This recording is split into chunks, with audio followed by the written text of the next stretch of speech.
Bueno, lo que estamos viendo en el tema, por si alguno se me despistó ya desde antes de Semana Santa, son arrancadores. Estamos viendo diferentes maneras de arrancar motores con diferentes dispositivos. Hemos visto con contactores, hemos visto la inversión de giro, el estría triángulo, hemos visto también la opción del Dalander para variar la velocidad. Luego nos hemos metido en el campo de la electrónica, hemos visto los arrancadores estáticos, que son ya dispositivos electrónicos, que nos permitían arrancar de manera suave el motor. Hemos visto también los variadores de frecuencia, que era lo que estábamos haciendo ayer aquí la demostración en el tablero de Dylan, de cómo funcionaba la práctica 15. Vamos a ver ahora, aunque no tenemos para poder hacer prácticas, un poco de arrancadores para corriente continua, para ver las diferentes opciones que tenemos. Tenemos también con corriente continua opciones de arrancador, ¿vale? Y dispositivos electrónicos pensados para controlar esos motores de corriente continua. Hay que tener en cuenta que un motor de corriente continua como los que aparecen aquí va a ser mucho más difícil que lo encontréis, ¿vale? En una industria, porque al tener esto que tenemos ahí en la pantalla, al tener el variador de frecuencia que nos controla de manera continua la velocidad de un motor de corriente alterna, pues ya no hay necesidad de un motor de corriente continua.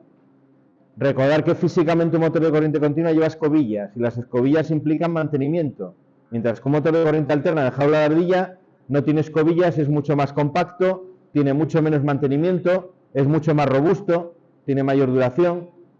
Entonces son todo, digamos, a la larga ventajas, ¿vale? Cuando diseñamos una instalación o cuando estamos operando una instalación, no importa solo el coste que tenga la obra en ese momento, ¿no? Cuando lo voy a poner a funcionar, sino hay que ver el coste de mantenimiento en 10 años, en 20 años, bueno, según los periodos de amortización de la maquinaria, ver cómo vamos a repartir ese dinero y qué gastos nos va a ocasionar en mantenimiento.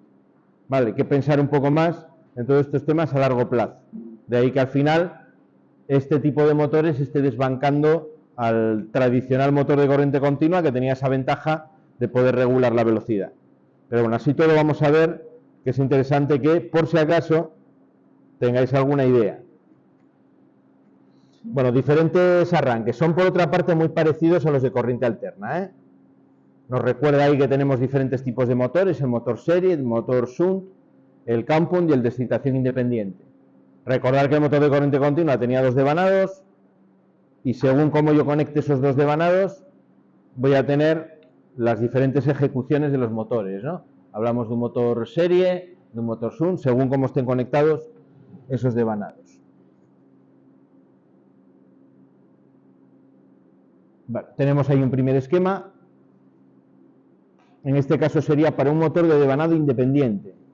Fijaros que en ese circuito de fuerza, la parte del rotor, que es la que me representa con la M y el símbolo de corriente continua, está separada de la excitación, que es la bobina, que es justo ahí debajo, ¿no?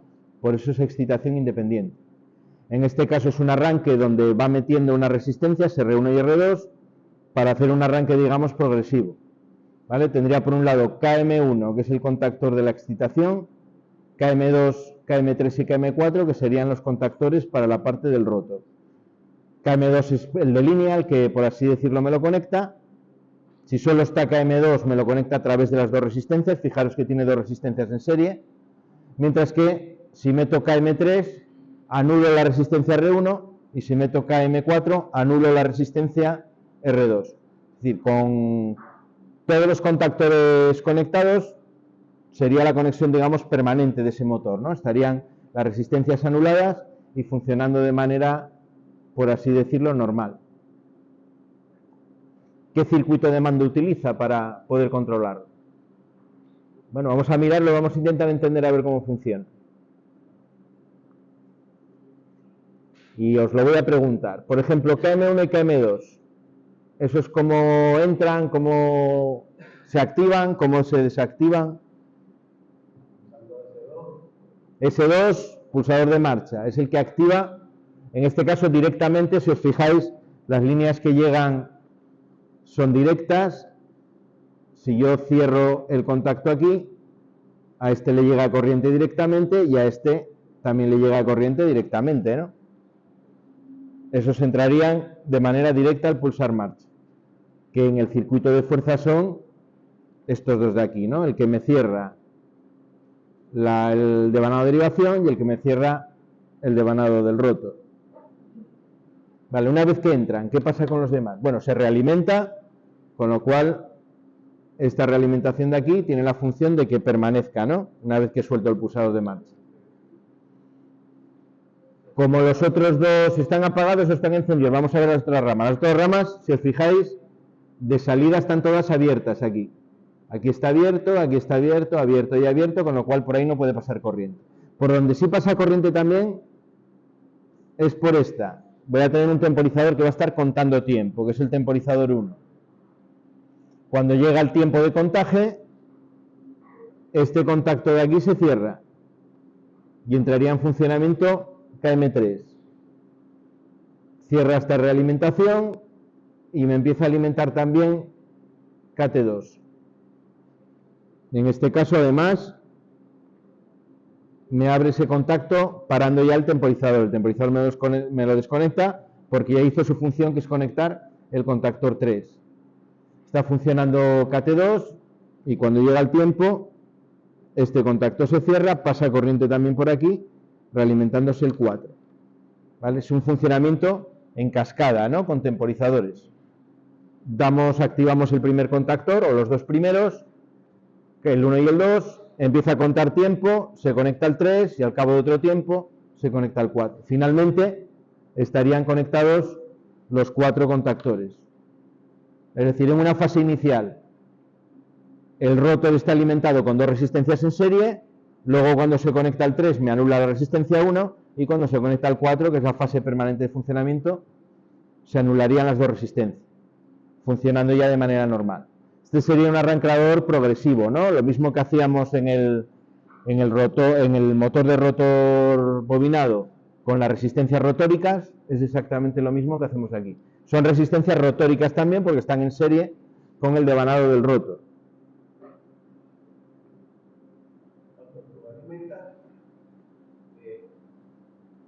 Anulas lo que es la resistencia porque ya le estás mandando la... Claro, anular la resistencia porque la corriente pasaría por los contactos del contactor. No le pasa nada a la resistencia. No. La corriente, pensar que siempre va a pasar por el camino más fácil. Si yo le doy un camino de 100 ohmios y en paralelo tiene uno de 0,001 ohmios, prácticamente toda la totalidad de la corriente pasa por el otro camino, que sería el caso que tenemos aquí.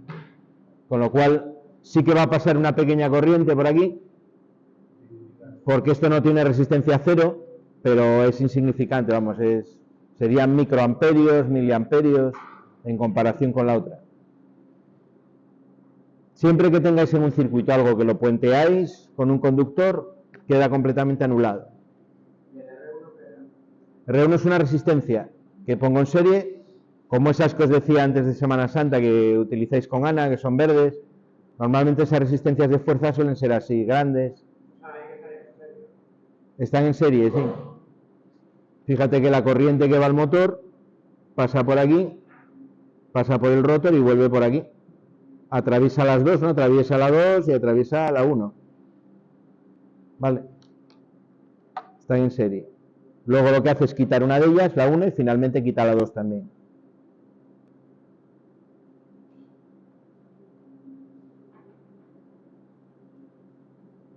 Bueno, algunos términos hay en inglés. Esto pues sería conveniente que le echaseis un ojo.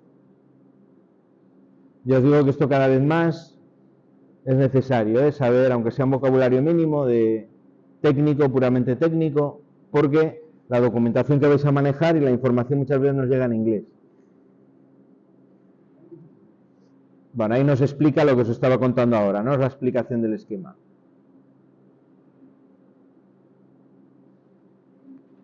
Bueno, esto sería lo mismo con doble sentido de giro. ¿Vale? Lo que no se hace con KM2 y KM5 es invertir la polaridad.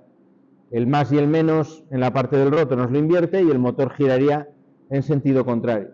La parte del 3 y el 4 es exactamente igual. Es para arrancar de manera progresiva mediante resistencias, ¿no? Mete primero las dos, anula la 1 y luego anula la 2.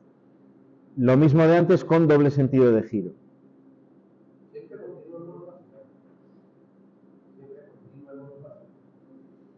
Continua siempre va con dos polos y con dos cables o dos potenciales.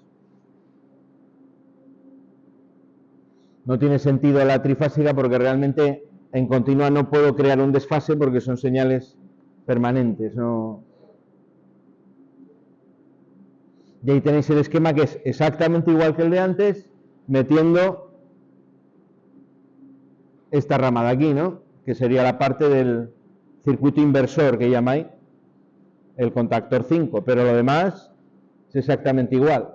Bueno, la parte del 3 y el 4 la realimenta desde el 1 o desde el 5, ¿no? Tanto en un sentido como en otro, la función del 3 y el 4 va a ser exactamente igual. Es la misma función.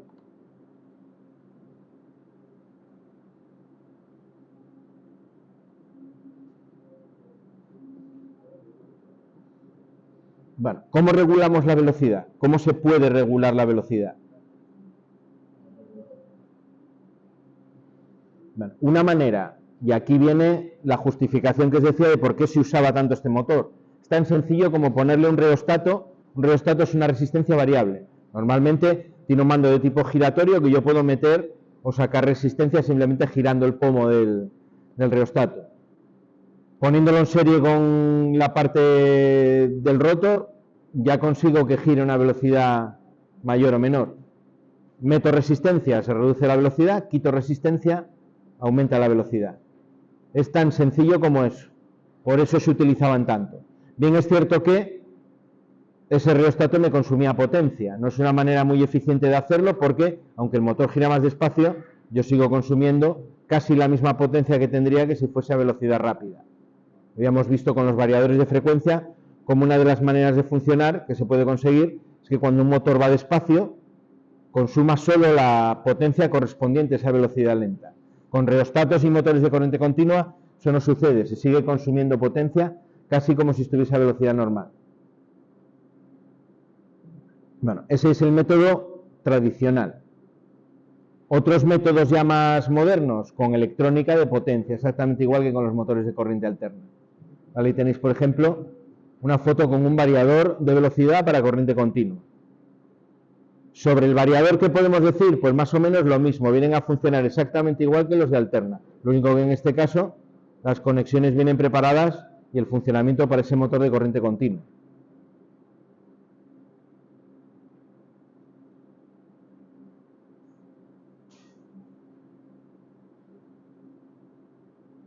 Fijaros que incluso la conexión es muy parecida. Diferencia principal, así a bote pronto del esquema de conexión.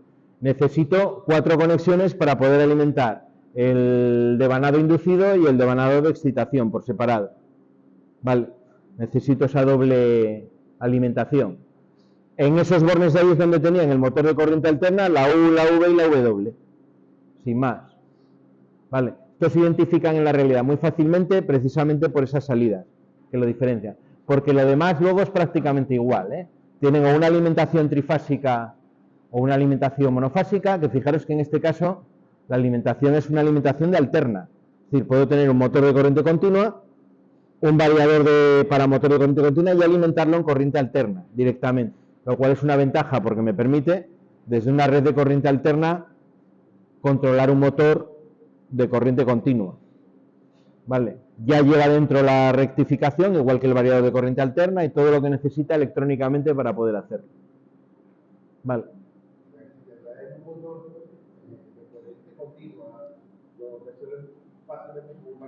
Con un variador de este tipo de corriente continua que se alimenta en alterna, puedes conectarlo a una red alterna sin problema.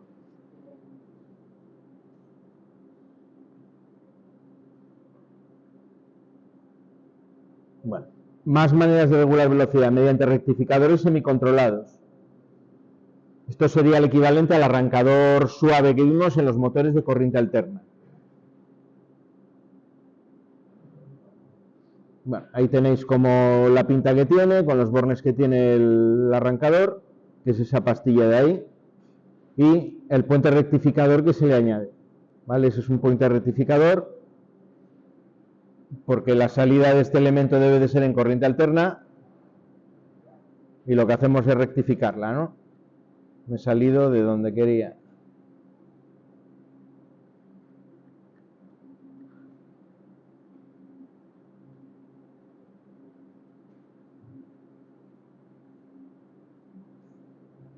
sin más.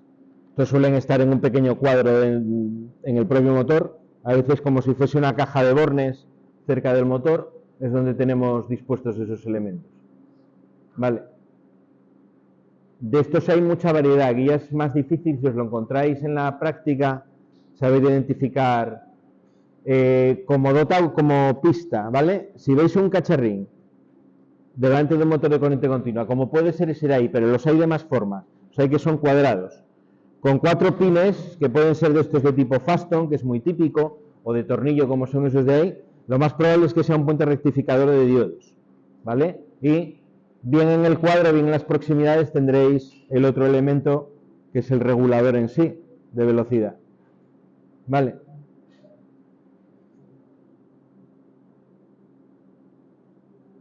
Y no sé si en la edición nueva hay algo más. Nada, es esto lo que aparece. Vale. Venga, dudas que tengamos. Vamos a resolver ahora algunas preguntas de las que hay por la parte de atrás del libro. Pero antes, dudas que tengáis de toda esta parte.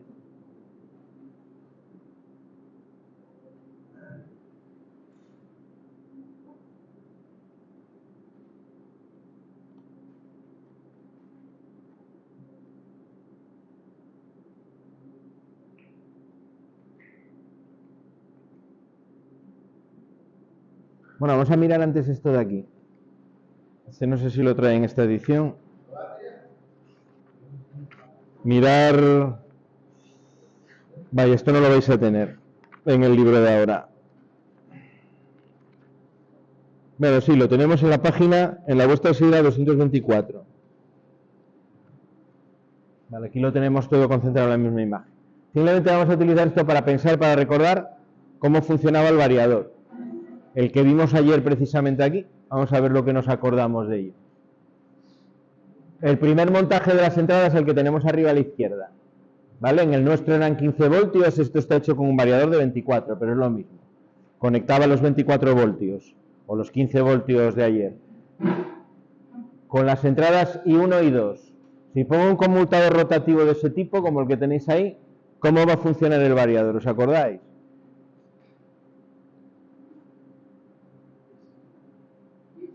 ¿Qué hacían las dos primeras entradas del variador? Si yo tenía las otras dos a cero, las tenía sin conectar. ¿Qué era lo que hacía?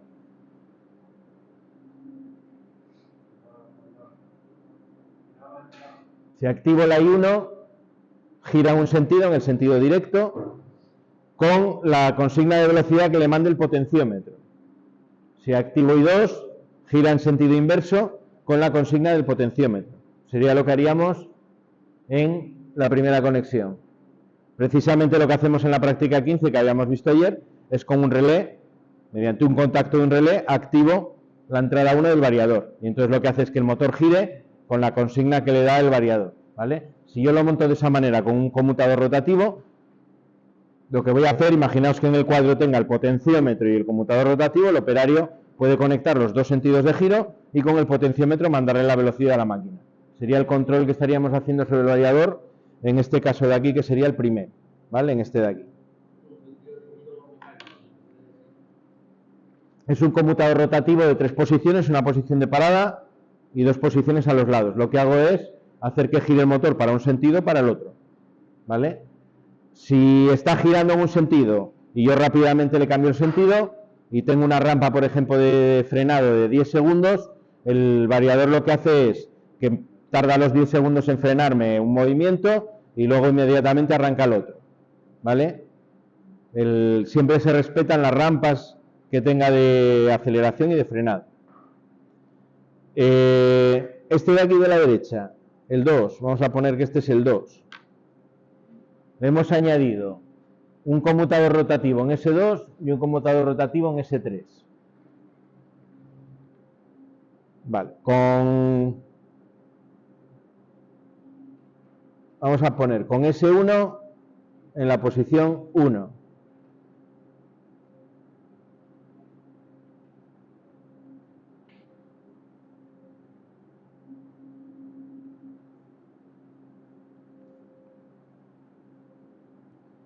Tengo tres posibles combinaciones, ¿no?, de S2 y de S3. Pueden estar los dos activados, puede estar activado el S2, solamente puede estar activado solamente el S3. ¿Os acordáis qué era lo que hacía el variador? El modelo que teníamos nosotros aquí. Todo lo que hacía era regular la velocidad, ¿no? Era lo que llamamos las velocidades preseleccionadas. Vale, cuando están los dos activados, ¿a cuánto giraba?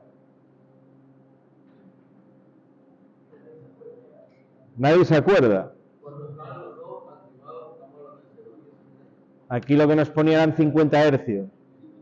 Siempre y cuando esté el S1 a 1, ¿no? Que esté dando en la entrada 1 corriente o esté dando entrada en la 2. Lo único que cambia es que gira para un sentido o para el otro. Pero la I3 y la I4, que están con este S2 y S3, lo que regulan es la velocidad. Con los 2 a 1 gira 50 hercios. Luego tenía otra velocidad que era cuando ponía solamente la I4, que eran 25 hercios. Y cuando estaba solamente la I3, eran 10 hercios.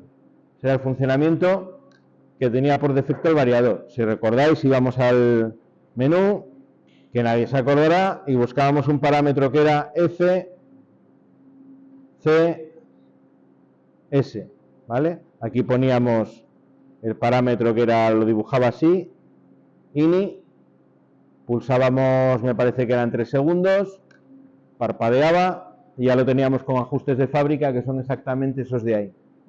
Vale.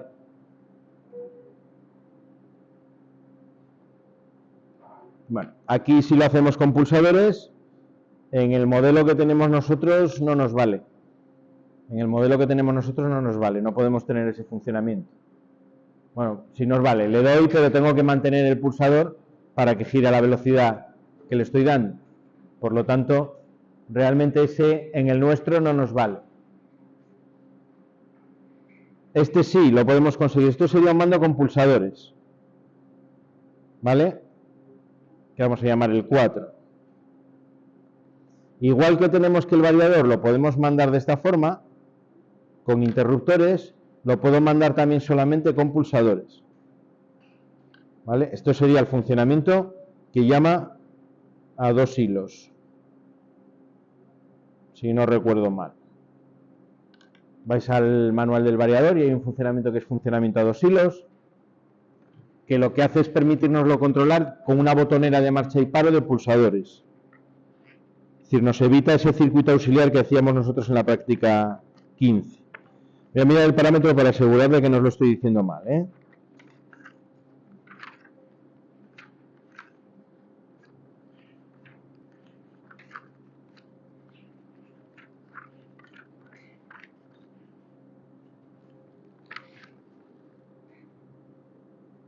No, pues os lo estaba diciendo mal. Este es el funcionamiento que se llama a 3 hilos.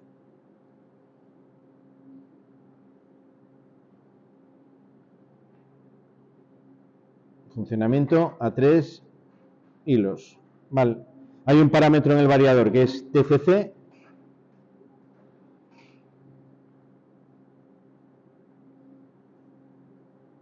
Que controla precisamente eso.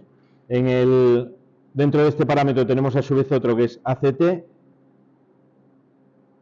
Y aquí es donde podemos poner o 2C o 3C. ¿Vale? Si ponemos 3C en ese parámetro, pasaríamos a controlarlo con una botonera de marcha y paro. En este caso tendríamos en la I1 el paro, en la I2 giro directo y en la I3 giro inverso. Tal cual me lo pone aquí mismo en el manual.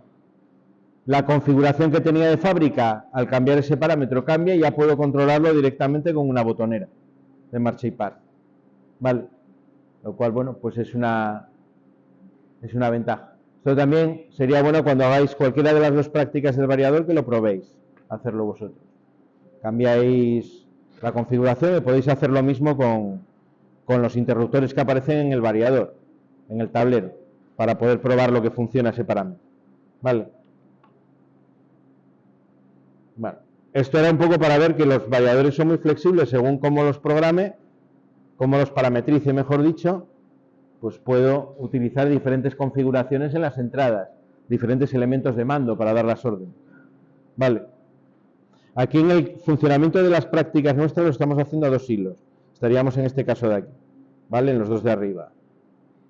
De hecho, en una lo que vamos a hacer va a ser, en la 15, simplemente darle un sentido de giro mandado por el potenciómetro, y en la 16 lo que hacemos es la inversión de giro. Mediante la entrada 1 y la 2, con 2 relés auxiliares, le mando que gire para un sentido o para el otro.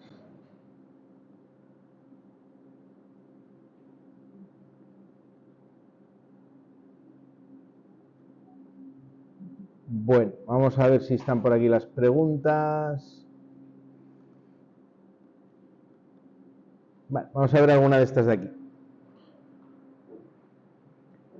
La primera de ellas, el arranque estrella-triángulo se hace para, me dan 3 opciones: automatizar el arranque de un motor, disminuir la potencia del motor, disminuir la sobrecorriente en el arranque.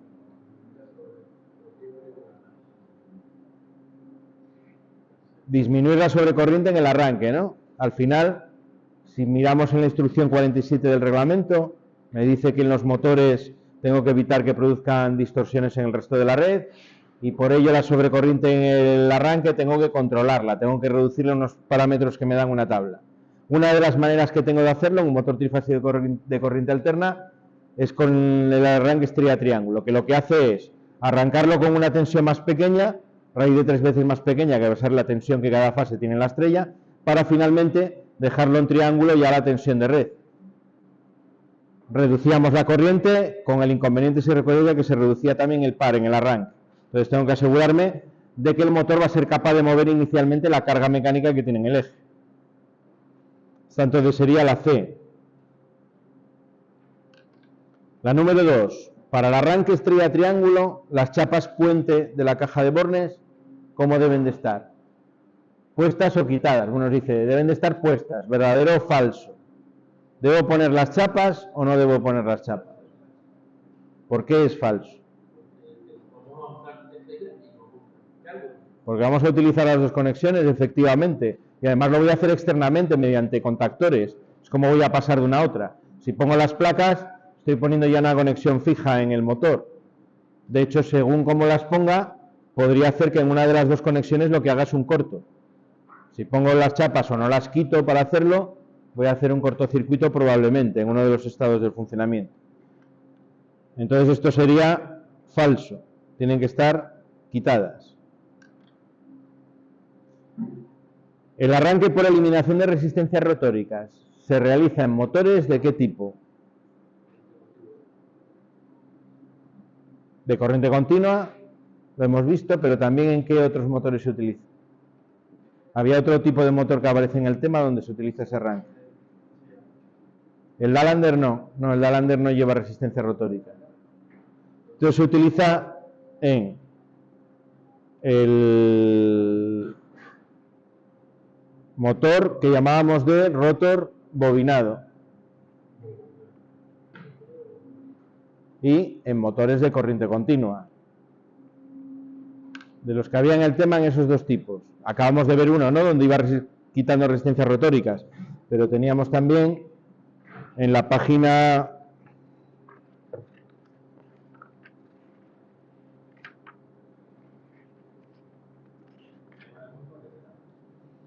página 196, habíamos visto ese esquema con un motor de rotor bobinado, 2 bloques de resistencias R1 y R2, muy parecido a lo que hemos hecho aquí, pero con resistencias en bloques trifásicos. Como quitábamos primero una y luego la otra, ¿no?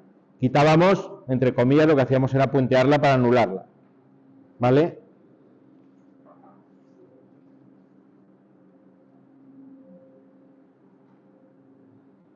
Los motores con devanados separados, la número 4, se conocen con la denominación inglesa. Está a continuación en el libro. Tenéis en la página 197. Part winding.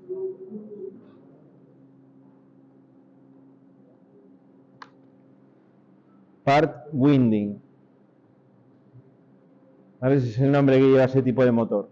Era muy parecido, si recordáis, al Dalander, pero en este caso tenía como 2 devanados, ¿no? En cada fase del motor. Doble estrella, exactamente.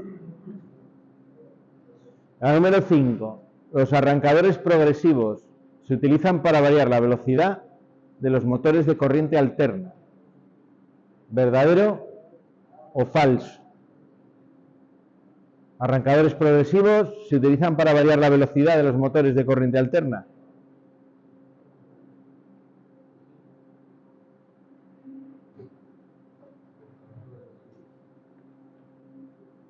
¿Qué es lo que hace un arrancador progresivo?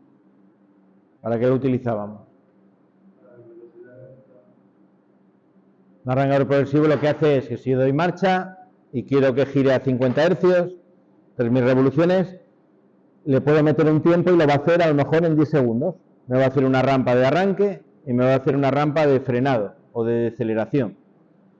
Pero no voy a poder variar la velocidad, en el sentido de que va a girar el motor a una velocidad fija. Varía la velocidad progresivamente para arrancar y para parar, pero el motor gira a una velocidad. Entonces aquí la respuesta sería falso. No se utiliza para una variación de velocidad, se utiliza para, como dice su propia palabra, para arrancar de manera progresiva, para arrancar suavemente y para parar suavemente. Es un dispositivo parecido, pero no tiene esa capacidad de regular velocidad. Entonces aquí pondríamos que es falso.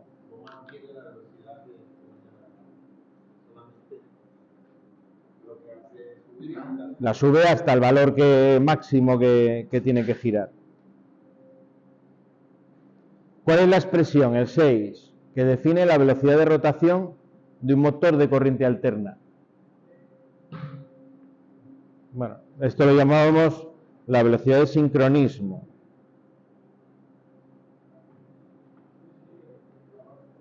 ¿Cuál era? Estamos guapos para el viernes. Ya aparecía la frecuencia y aparecía el número de pares de polos de la máquina. Y una cantidad numérica. Eran 3 cosas las que teníamos que meter ahí. La velocidad de sincronismo es directamente proporcional a la frecuencia. Es decir, la frecuencia está aquí multiplicando. Y es inversamente proporcional al número de pares de polos. Por eso en el Dalander, a medida que aumentamos el número de pares de polos, la velocidad se va reduciendo en proporción inversa. ¿Vale? Y esto iba multiplicado por 60.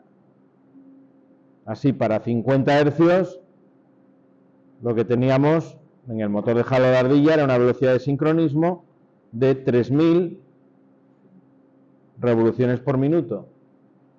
Que luego el motor, como tiene lo que llamamos el deslizamiento, gira siempre un poco por detrás de la velocidad de sincronismo. Me quedaban en 2900, 2800 y pico. ¿Vale? Pero bueno, esa es la velocidad que tomamos como referencia un poco para el funcionamiento.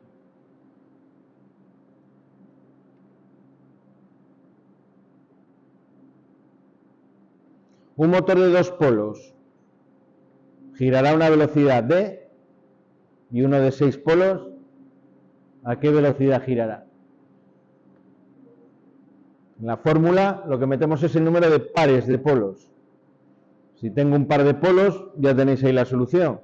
La solución son 3000 revoluciones por minuto. Bueno, con el deslizamiento del 3 o el 4%, pues un 3 o un 4% por debajo de esa velocidad. ¿Qué pasa si tiene 6 polos? Venga, es una cuenta muy sencilla. Si tengo 6 polos, tengo 3 pares de polos. Sería 60 por 50 entre 3. 3000 entre 3. ¿Cuánto da 3000 entre 3?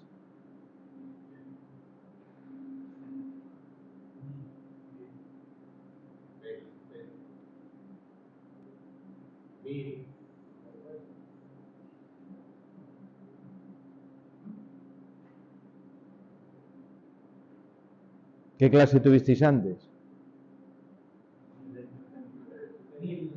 ¿Qué os dieron?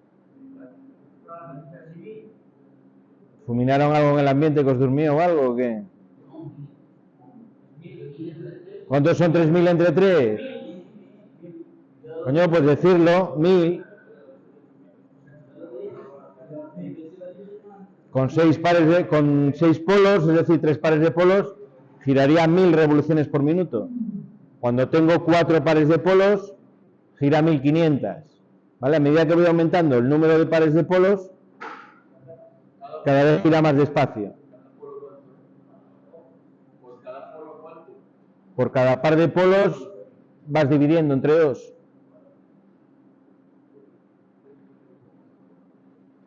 Por ejemplo, una aplicación práctica de esto en un sitio donde lo podéis ver. Los alternadores de las centrales hidráulicas no es exactamente este tipo de máquina porque es lo que llamamos máquina síncrona, pero desde el punto de vista de los pares de polos y tal funciona exactamente igual. Lo que pasa es que en la máquina síncrona su velocidad de giro va a ser exactamente la velocidad de sincronismo, no tiene ese deslizamiento. Pero por ejemplo, en las centrales hidráulicas, los alternadores, como la turbina de una central hidráulica gira más despacio que la turbina de vapor de una central térmica, las máquinas, los alternadores se construyen con un montón de pares de polos. Hay máquinas de 11 pares de polos. Y dividir las 3.000 entre 11, pues esa sería la velocidad real de giro que tiene la turbina de la máquina. Porque al final a mí lo que me interesa son las 3.000 revoluciones por minuto para tener los 50 hercios. ¿Vale? O dicho de otra manera, las 3.000 no, me interesan los 50 hercios. Si tengo una velocidad de giro lenta, pues necesito tener más pares de polos en la máquina. Veis máquinas que, bueno, además se ven si se ve desarmado, las bobinas están dispuestas como algo así. Vamos a hacer un dibujo aquí rápido.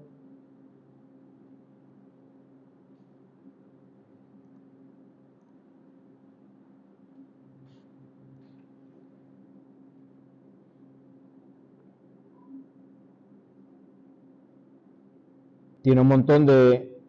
Aquí son bobinas, ¿vale? Y están todas así. Un montón de pares de polos. ¿Vale? Y aquí la bobina. Tienes a lo mejor un polo norte, un polo sur, en un momento determinado. Se van alternando así. ¿Vale?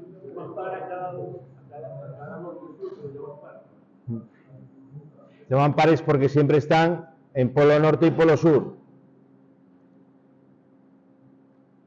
Vaya, ya me perdí de la página. Ahí.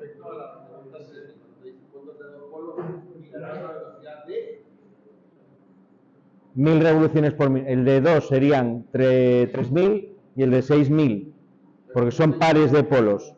2 entre 2 es 1, en la fórmula abajo metes un 1. Dime.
Venga, seguimos.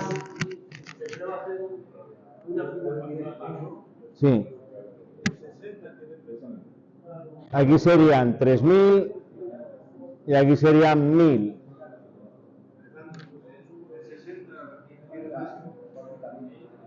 Vamos a con la 8. Un motor de 2 polos. Atendemos aquí. Si se le ajusta la frecuencia de la red de alimentación a 60 Hz, ¿a qué velocidad girará? Multiplico 60 por 60, dividido entre 1, giraría 3.600 revoluciones por minuto. Cojo un motor de los que tengo aquí y me lo llevo al otro lado del charco y lo conecto, pues nos va a girar más rápido. Nos va a girar un poco más rápido. ¿Vale? Y la trifásica también tiene un valor más reducido, creo que va a 200 y pico, ¿no? Y te queda que, bueno, incluso este motor, si aquí lo ponemos en estrella, ahí lo pondríamos en triángulo, pero nos iba a girar más rápido. ¿Vale?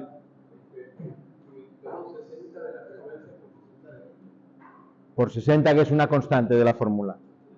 60 siempre aparece ahí. Aquí eran 60 por 50 y si nos vamos para el otro lado, pues 60 por 60, 3.600 revoluciones por minuto sería la velocidad. Si se ajusta a 15 Hz, pues nada, habría que hacer la cuenta, ¿no? Sería entre 4. 3.600 entre 4, que 900 sale. 900 revoluciones por minuto giraría a 15 Hz. Vale, estos serían 3.600 y estos serían 900. Para invertir el sentido de giro de un motor de corriente continua, se cambia la polaridad en uno de sus devanados, se cambia la polaridad de la alimentación, se cambia la polaridad en ambos devanados. ¿Qué era lo que hacíamos? Eso lo acabamos de ver ahora. Cambiamos la polaridad en uno de los devanados, ¿no? Concretamente en el esquema que vimos lo hacía en el rotor, en el devanado del rotor. Sería la A. Vamos a echar un vistazo a las de vuestro libro, porque esta es la edición antigua que trae otras. No sé si aparecen aquí antes. Igual me las salté.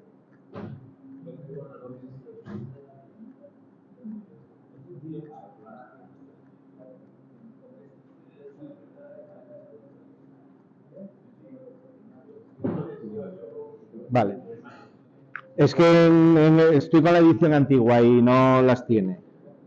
Vamos a verlas, las decimos y las comentamos. Tenéis que tener el libro delante para verlas.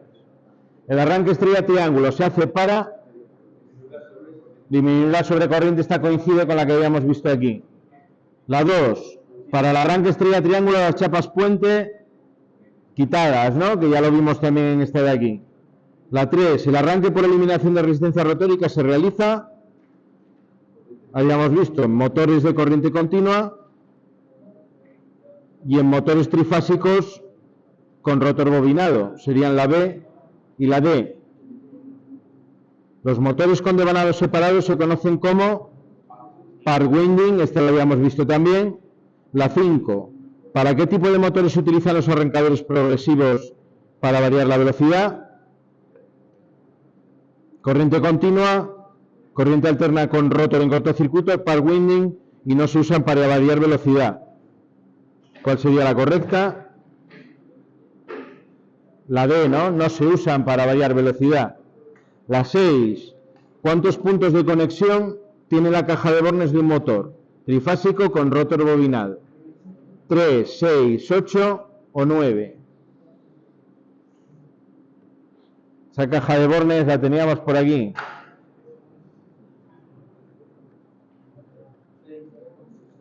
Tengo los 6 de la parte del estator más los 3 de la parte del rotor, en total serían 9.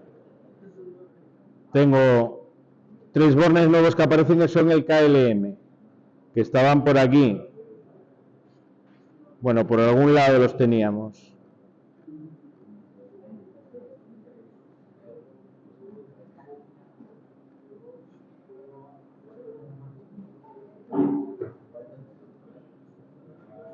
Ahí tenemos la bornera del motor de rotor bobinado. Los 6 bornes de siempre del estator más los 3 bornes del rotor. El rotor está siempre en estrella, ¿vale? Y los finales del devanado de los 3 devanados del rotor están conectados ya. Por eso solo tengo 3 bornes en vez de 6.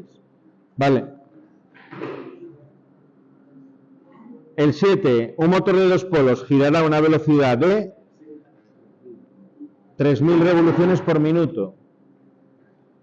Si se ajusta la frecuencia de la red de alimentación a 60 Hz, un motor de 4 polos girará a, bueno, esta es la misma que habíamos visto ahí, ¿no? A 900 revoluciones por minuto. Para invertir el sentido de giro de un motor de corriente continua, me da 4 opciones. Se cambia la polaridad de uno de los devanados, se cambia la polaridad de alimentación, se cambian ambos devanados, no se puede invertir el sentido de giro. También lo habíamos visto, sería uno de los devanados, que es la A. Y la décima dice cuántos contactores se necesitan para invertir el sentido de giro de un motor con condensador. ¿Cuántos se necesitan? Creo que 2, ¿no? Igual que en un motor normal. Vale. Teníamos de todas maneras el esquema por aquí, creo recordar. Pero creo que son 2.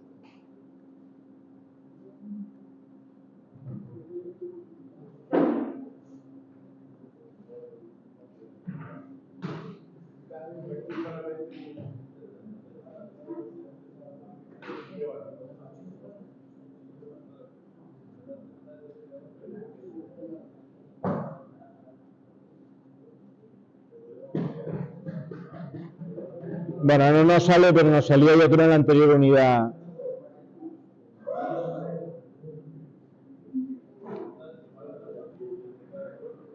Bueno, pues hasta aquí.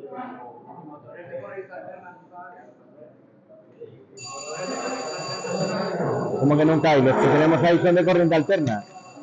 Los que utilizamos nosotros son de corriente alterna.